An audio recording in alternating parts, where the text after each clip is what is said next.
আমাৰ আজি হ'ব অনুশীলনী 2C 1 নম্বৰ পূৰণ কৰা 1 নম্বৰ 0.3 পূৰণ 7 তে আমি এইটো পূৰণ কৰিব লাগে ইয়াত দশমিক আছে প্ৰথমতে আমি দশমিক নাই বুলি ভাবি আমি প্ৰথমতে পূৰণ কৰি লম অৰ্থাৎ 3 7 গুণ হ'ব 21 যেহেতু 3 আগত 11 আগত দশমিক আছে গতিকে আমি 21 ৰ 11 আগত আমি দশমিক দিম অৰ্থাৎ হ'ব 2.1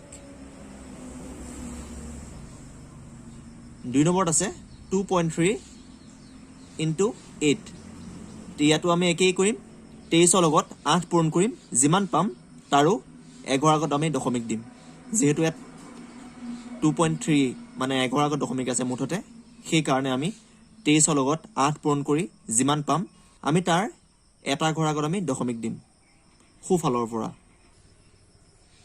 তে আমি যদি 23 ৰ লগত যদি 8 পূৰণ কৰো আমি পাম 184 যেহেতু 11 আগত দশমিক আছে তে আমি খুফালৰ পৰা 11 আগত আমি দশমিক দিম অৰ্থাৎ হ'ব 18.4 এটা হ'ব 3 নম্বৰ ইয়াত 6.7 into 12 67 ৰ লগত 12 যদি আমি পূৰণ কৰো তে আমি পাম 804 যেহেতু 11 আগত দশমিক আছে তে 11 আগত দশমিক হ'ব 4 নম্বৰ 0.21 into 5 অৰ্থাৎ আমি 21 ৰ লগত 5 পূৰণ কৰিম তে 21 5 গুণ 105 ইয়াত দুঘৰ আগত দশমিক আছে গতিকে আমি খুফালৰ পৰা দুঘৰ আগত দশমিক দিম অৰ্থাৎ হ'ব 1.05 গতিকে তোমালোকে যেহেতু 4 নম্বৰলৈকে বুজি পাইছা গতিকে তোমালোকে 5 6 7 8 কৰিবা মই 9 নম্বৰটো কৰি দিছো তে আমি 10,444 লগত যদি 15 পূৰণ কৰো আমি পাম 1,56,660 যেহেতু আমাৰ ইয়াত 3 ঘৰ আগত দশমিক আছিল গতিকে আমি যেটো পাইছিলো উত্তৰ তাৰ আমি 3 ঘৰ আগত আমি দশমিক দিম অৰ্থাৎ হ'ব 156.0 দশমিকৰ পিছত আমি যদি খুফালে যদি একেবাৰে খুফালে যদি শূন্য থাকে আমি শূন্য নাপাতিলেও হয় বা পাতিলেও কোনো ভুল নহব গতিকে আমি নাপাতো গতিকে আমাৰ উত্তৰ হ'ব 156.66 এতিয়া হ'ব 2 নম্বৰত আছে খালি ঠাই পূৰ কৰা প্ৰথমতে আছে 0.9 পূৰণ 10 1 নম্বৰত আছে 0.9 into 10 যদি 1 ৰ লগত শূন্য থাকে যিমানতে শূন্য নাথাকক তে যেটো দশমিক সংখ্যা থাকে উত্তৰত সেইটো সংখ্যাই হয় কিন্তু এটা শূন্য থাকিলে 1 ৰ লগত যদি এটা শূন্য থাকে তে দশমিকটো খুফালে এঘৰ যায় যদি দুটা শূন্য থাকে দশমিকটো দুঘৰ যাব তিনটা শূন্য থাকিলে তিনি ঘৰ যাব তে ইয়াত যেহেতু 1 ৰ লগত এটা শূন্য আছে 1 আছে আৰু শূন্য আছে গতিকে সেইটো সংখ্যাই হ'ব কিন্তু এটা শূন্য থকাৰ কাৰণে দশমিকটো এঘৰ খুফালে যাব অৰ্থাৎ হ'ব 9 দশমিকটো খুফালে আহি যাব তে এইটো 10 ইয়াত দশমিক নাই কিন্তু প্ৰতিটো সংখ্যাৰে দশমিক থাকে আৰু দশমিকটো থাকে খুফালে কিন্তু দশমিকটো খুফালে থাকিলে নিদিয়ে অৰ্থাৎ ইয়াতো দশমিক আছে কিন্তু দশমিকটো আছে খুফালে কিন্তু দশমিকটো খুফালে থাকিলে দশমিকটো পাতা নহয় সেয়ে ইয়াত দশমিকটো আছিলে 9 ৰ এঘৰ এফালে যেহেতু এটা শূন্য আছে সেই কাৰণে দশমিকটো এঘৰ খুফালে যাব তে খুফালে গলে ইয়াত আহি যাব কিন্তু যেহেতু খুফালে দশমিকটো পতা নহয় গতিকে ইয়াত আমি দশমিকটো নাপাতো অৰ্থাৎ উত্তৰ হ'ব কেৱল 9 2 নম্বৰত আছে 2 নম্বৰটো আছে 1 আৰু 0 এটা শূন্য আছে গতিকে ইয়াতো আমাৰ যেটো দশমিক সংখ্যা আছে আমি বেলেগ একো পূৰণ কৰিব নালাগে খালি দশমিকটো এঘৰ খুফালে লৈ গলে হ'ল যেহেতু দশমিকটো 3 আৰু 1 ৰ মাজত আছে গতিকে আমি ইয়াক এঘৰ খুফালে লৈ যাম অৰ্থাৎ ই যাবগে 3 আৰু 1 ইয়াত আহি যাব আসলে ইয়াত এঘৰ ইফালে মানে আহি যাব 3 আৰু 1 ৰ মাজত গতিকে হ'ব 13.1 তেনেকে ইয়াত 1 আছে আৰু দুটা শূন্য আছে এবাৰ গতিকে ইয়াত দশমিকটো দুঘৰ খুফালে যাব গতিকে ইয়াত আছিল দশমিকটো ইয়াত গতিকে হৈ যাব 6 আৰু 9 ৰ মাজত তে 6 আৰু 9 ৰ মাজত যদি দশমিকটো দিম তে বাওফালে শূন্য থাকিব কিন্তু বাওফালে শূন্য পাতিব নালাগে গতিকে হ'ব 26.9 তেনেকৈ 4 নম্বৰত ইয়াতো 1 আছে, দুটা শূন্য আছে, 1 থাকিব লাগিব। 2 3 থাকিলে নহ'ব, কেৱল 1 থাকিব লাগিব আৰু শূন্য থাকিব লাগিব। ইয়াত দুটা শূন্য আছে, গতিকে ইয়াতো দশমিকটো দুঘৰ সোঁফালে যাব, অৰ্থাৎ হ'ব 6 আৰু 9ৰ মাজত। অৰ্থাৎ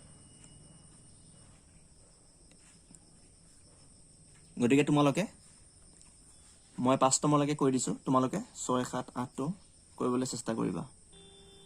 5 নম্বৰত মাত্ৰ আছে এটা শূন্য, গতিকে ইয়াত দশমিকটো হ'ব এঘৰ এফালে সোঁফালে যাব, অৰ্থাৎ 4 আৰু 9ৰ মাজত আহিব। এতিয়া হ'ব 3 নম্বৰ।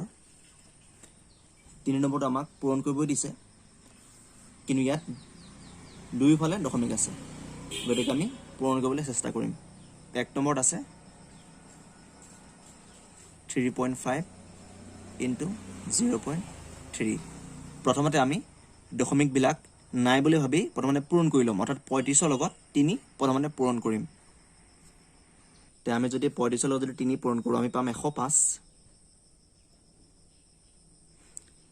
কিন্তু এইবাৰ ইয়াতো দশমিক আছে, ইয়াতো দশমিক আছে, অৰ্থাৎ দুইটা সংখ্যাতে দশমিক আছে। গতিকে ইয়াত আমি গণিম দশমিকটো কেইঘৰ আগত আছে। ইয়াত আছে 1 ঘৰ আগত আৰু ইয়াতো আছে 1 ঘৰ আগত, গতিকে আমি দশমিকটো দিম মুঠতে 2 ঘৰ আগত, কাৰণ ইয়াত আছে 1 ঘৰ আগত, ইয়াত আছে 1 ঘৰ আগত। এতিয়া আমি যদি উত্তৰ পালোঁ, তাত আমি দিম 2 ঘৰ আগত, অৰ্থাৎ হ'ব সোঁফালৰ পৰা 2 ঘৰ আগত দিম, অৰ্থাৎ 1.05। 2 নম্বৰত আছে 0.3 × 51.7। এতিয়া আমি প্ৰথমতে দশমিক নাই বুলি প্ৰথমতে পূৰণ কৰি ল'ম, 517ৰ লগত 3 পূৰণ কৰি ল'ম। এতিয়া আমি 517ৰ লগত 3 পূৰণ কৰোঁতে আমি পাইছোঁ 1551। যিহেতু ইয়াতো 517ৰ 1 ঘৰ আগত দশমিক আছিলে আৰু ইয়াতো আছিলে 1 ঘৰ আগত দশমিক, মানে মুঠতে ইয়াত 1 ঘৰ, ইয়াত 1 ঘৰ, গতিকে যিটো আমি উত্তৰ পালোঁ তাত আমি দিম 2 ঘৰ আগত দশমিক, অৰ্থাৎ হ'ব 15.51। 15.51। 3 নম্বৰত আছে 1.2 × 316.8। আমি ইয়াত অংকটো পূৰণ কৰিও কৰিব পাৰোঁ। এইবাৰ আমি পূৰণ কৰি পেলাই কৰিম, যিটো বহুত ডাঙৰ এইটো হয়।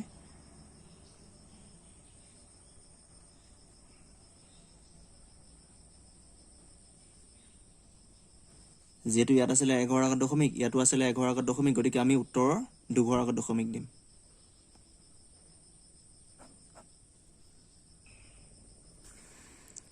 তোমালোকে 4 নম্বৰটো নিজে কৰিবা। 5 নম্বৰটোত আছে 0.7 × 0.007। তে আমি ইয়াত পূৰণ কৰিব পাৰোঁ বা ডাইৰেক্ট কৰিব পাৰোঁ। ইয়াত আমি ডাইৰেক্ট কৰিম, যিহেতু মাত্ৰ অংক আছে দুটা, 7 7 × 49। ইয়াত আছে 1 ঘৰ 2 ঘৰ 3 ঘৰ আগত দশমিক, আৰু ইয়াত আছে 1 ঘৰ আগত, গতিকে দুইটা মিলি পেলাই হ'ব 4 ঘৰ আগত দশমিক। ইয়াত 3 ঘৰ, ইয়াত 1 ঘৰ, 4 ঘৰ, কিন্তু আমি অংক আছে মাত্ৰ দুটা, কিন্তু দিব লাগে 4 ঘৰ আগত দশমিক, গতিকে দশমিকটো আমি সদায় সোঁফালৰ পৰা নিব লাগে। এতিয়া আমি ইয়াৰ পৰা ধৰি লওক দশমিকটো সদায় সোঁফালে থাকে, তে ইয়াৰ পৰা আমি 4 ঘৰ বাওঁফালে নিব লাগে, গতিকে ইয়াত আছে, ইয়াত আনিলে 1 ঘৰ আগত আহিব, ইয়াত আনিলে 2 ঘৰ আগত আহিব। এতিয়া আমি নিব লাগে 4 ঘৰ আগত, কিন্তু অংক আছে দুটা, গতিকে 2 ঘৰ আগতহে আহিছে, আৰু 2 ঘৰ নিব লাগে। এতিয়া বাকীটো আৰু অংক নাই, গতিকে আমি ইয়াত দিব লাগিব 2টা শূন্য, গতিকে ইয়াত আছিলে দশমিক 1 ঘৰ 2 ঘৰ 3 ঘৰ, ইয়াত আহি গ'ল দশমিক, গতিকে আমি দশমিকটো উজ্জ্বল হ'বৰ কাৰণে আমি বাওঁফালে আৰু এটা আমি শূন্য দিম, গতিকে দশমিকটো আহিল 4 ঘৰ বাওঁফালে। তোমালোকে বাকী গোটেইকেইটা কৰিবা, মই কেৱল আৰু 9 নম্বৰটো কৰি দিছোঁ। 9 নম্বৰত আছে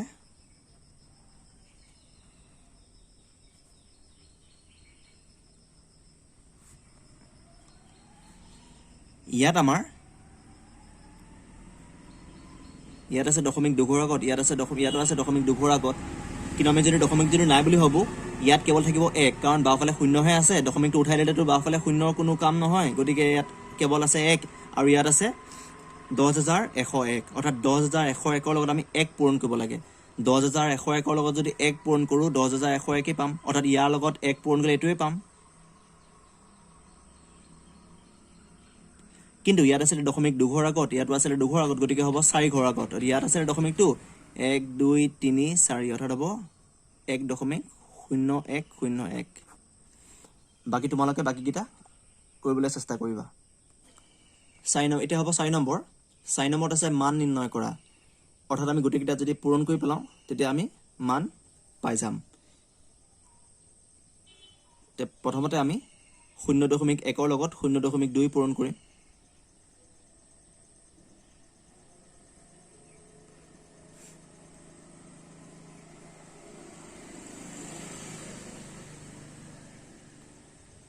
ইয়াত যেহেতু 0 বাওঁফালে 0 আছে গতিকে আমি পূৰণ নকৰোঁ, কেৱল আমি 1 2 পূৰণ কৰিম। 1 2 2 গতিকে আমি দশমিক আছে ইয়াত 1 আগত, ইয়াত 1 আগত, গতিকে আমি পাতিম দশমিক 2 আগত দশমিক। ইয়াত 2 আছিলে, এটা অংক আছিলে, দশমিক দিব লাগে 2 আগত, গতিকে আমি এটা 0 দি দিছিলোঁ, গতিকে আমি দশমিক দিলোঁ 2 আগত। ইয়াৰ লগত আমি পূৰণ কৰিম 0.3। ইয়াতো বাওঁফালে 0 আছে, ইয়াতো 0 আছে, গতিকে আমি কেৱল 2 3 পূৰণ কৰিম, অৰ্থাৎ 2 3 × 6।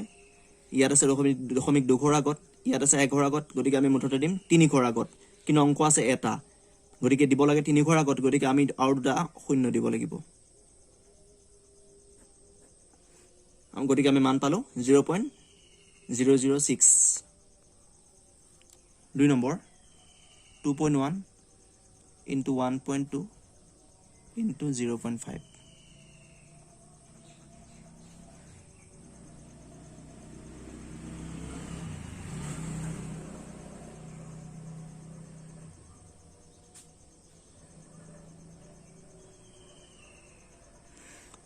আমি প্ৰথমতে এহেত দুটা পূৰণ কৰি লৈছিলোঁ, পূৰণ কৰিটো পালোঁ। ইয়াত দশমিক আছিলে 1 আগত, ইয়াতো আছিলে 1 আগত, গতিকে আমি দিব লাগিব 2 আগত। আকৌ ইয়াৰ লগত আমি পূৰণ কৰিব লাগিব 0.5, অৰ্থাৎ আমি পূৰণ কৰিম কেৱল 5।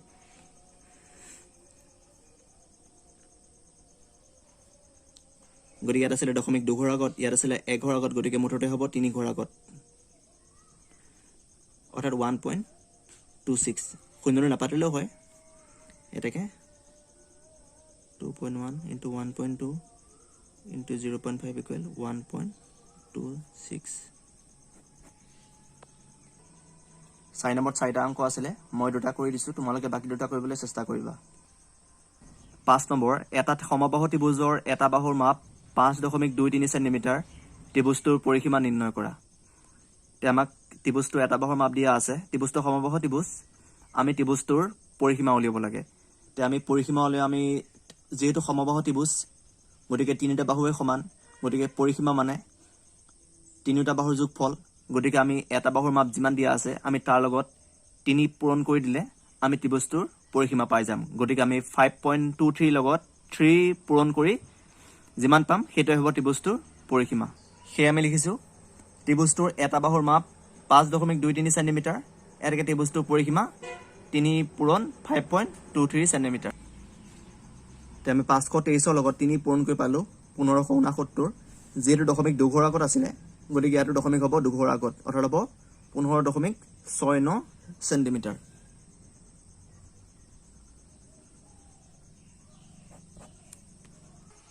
এতিয়া হ'ব 6 নম্বৰ, এখন মোনাত 18.625 কিলোগ্ৰাম চেনি আছে, তেনেকুৱা 12খন মোনাত মুঠতে কিমান চেনি থাকিব? যেহেতু এখন মোনাত আছে 18.625 কিলোগ্ৰাম, গতিকে তেনেকুৱা 12খন মোনাত কিমান থাকিব? 18.625 লগত 12 পূৰণ কৰিব লাগিব। তে পূৰণ কৰিলে আমি যিমান পাম সিমানেই হ'ব 12খন মোনাত থকা মুঠ চেনিৰ পৰিমাণ। সেয়ে আমি লিখিছোঁ এখন মোনাত চেনি আছে ইমান কিলোগ্ৰাম, এতেকে 12খন মোনাত চেনি থাকিব। আমি ইয়াৰ লগত 12 পূৰণ কৰিছোঁ, আমি পূৰণ কৰি পালোঁ 2,23,500। যেহেতু ইয়াত আছিলে দশমিক 3 আগত, গতিকে ইয়াতো আমাৰ দশমিক দিব লাগিব 3 আগত, অৰ্থাৎ হ'ব 223.500। এতিয়া হ'ব 7 নম্বৰ, ইয়াত আছে এখন গাড়ীয়ে 1 লিটাৰ পেট্ৰলেৰে 18.24 কিলোমিটাৰ দূৰত্ব অতিক্ৰম কৰে। 7.6 লিটাৰ পেট্ৰলেৰে কিমান দূৰত্ব অতিক্ৰম কৰিব পাৰিব?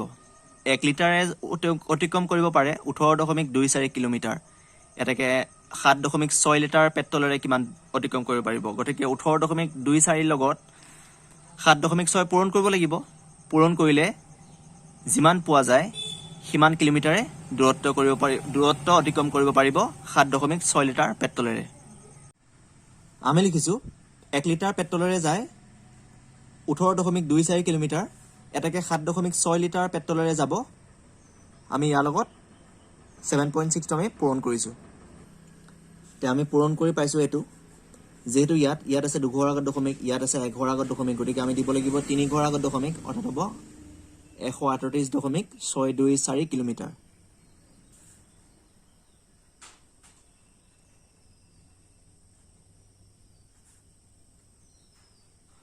অৰ্থাৎ 7.6 লিটাৰ পেট্ৰলেৰে গাড়ীখনে অতিক্ৰম কৰিব পাৰিব ইমান কিলোমিটাৰ। এতিয়া আমাৰ আছে 8 নম্বৰ। 1 মিটাৰ তামৰ তাঁৰৰ মূল্য 7.75 টকা। 24.5 মিটাৰ তামৰ তাঁৰৰ মূল্য কিমান হ'ব? তোমালোকে নিজে কৰিবলৈ চেষ্টা কৰিবা, লিখিবা 1 মিটাৰ তামৰ তাঁৰৰ মূল্য সমান 7.75 টকা। এটাকে 24.5 মিটাৰ তামৰ তাঁৰৰ মূল্য, যিহেতু 1 মিটাৰৰ দাম দিয়া আছে, আমি উলিয়াব লাগে 24.5 মিটাৰ, গতিকে আমি ইয়াৰ লগত এইটো পূৰণ কৰিব লাগিব। এতিয়া লিখিবা 1 মিটাৰ তামৰ তাঁৰৰ মূল্য সমান ইমান টকা। এটাকে 24.5 মিটাৰ তামৰ তাঁৰৰ মূল্য 24.5 × 7.75, যিমান হ'ব সিমান টকা হ'ব।